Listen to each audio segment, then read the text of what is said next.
13 colonies, an idea, a resistance, and a nation. The United States of America. Have you ever wondered how the United States of America, the nation that shapes the fate of the world today, was once nothing more than 13 small, forgotten colonies? They were not rich, they were not powerful, and they were not free. They all lived under the rule of a king who sat across the ocean, and to him they were not citizens, they were revenue. In 1763, Britain had erased France from North America. It had won a continent, but lost something else, its money. The empire was drowning in debt, and someone had to pay.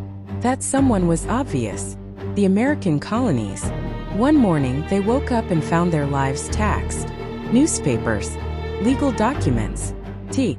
Yet in London, they had not a single representative. They were forced to pay, but never allowed to speak. This was not just an economic crisis. It was an insult to human dignity. And no society in history has ever endured that forever. Anger grew. Tension filled the streets. In 1770, British soldiers opened fire in Boston. Civilians fell. From that moment on, the colonists understood something clearly. Britain was not protecting them, it was controlling them. A few years later, that anger exploded into a symbol. Colonists boarded British ships and threw the East India Company's tea into the ocean. This was not a protest, it was a declaration. London did not forgive it. It sent soldiers. And when British troops marched into Massachusetts in 1775, Paul Revere rode through the night to warn the colonies. Shots were fired. And now it was no longer a protest. It was a war.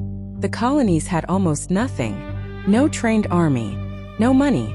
Only one thing. They knew there was no turning back. In Philadelphia, representatives gathered. At first they wanted only justice. But soon they realized justice under British rule was impossible.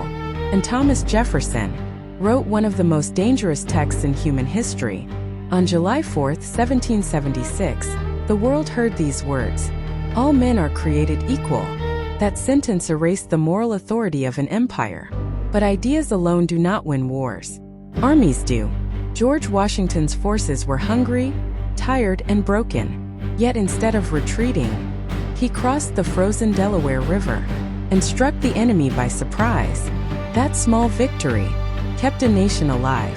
France soon joined the fight. Britain was no longer fighting colonies, it was fighting Europe. And when British forces surrendered at Yorktown, Britain did not just lose a battle, it lost a continent. In 1783, America became independent. But a new question appeared. How would 13 separate colonies become one nation? The answer was written in 1787. A constitution, popular sovereignty, separation of powers, freedom. And when George Washington became president in 1789, America became a country, but not yet a power. Two paths lay ahead: collapse like countless failed republics, or become something entirely new. The constitutional system created something no empire had ever possessed: internal stability. Because it did not collapse from within, it was free to expand outward. It bought land. It took Louisiana. It moved west. It reached the oceans.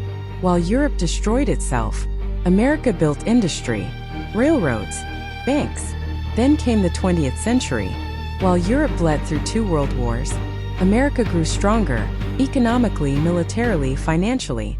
The dollar became the world's currency. Its army became the world's enforcer. Its corporations spread across the globe. And those 13 colonies that once refused to pay taxes became the center of the world. Yet behind all that power remained the same force: the power of an idea. The idea that people can rule themselves. America is still controversial, still flawed, still full of contradictions.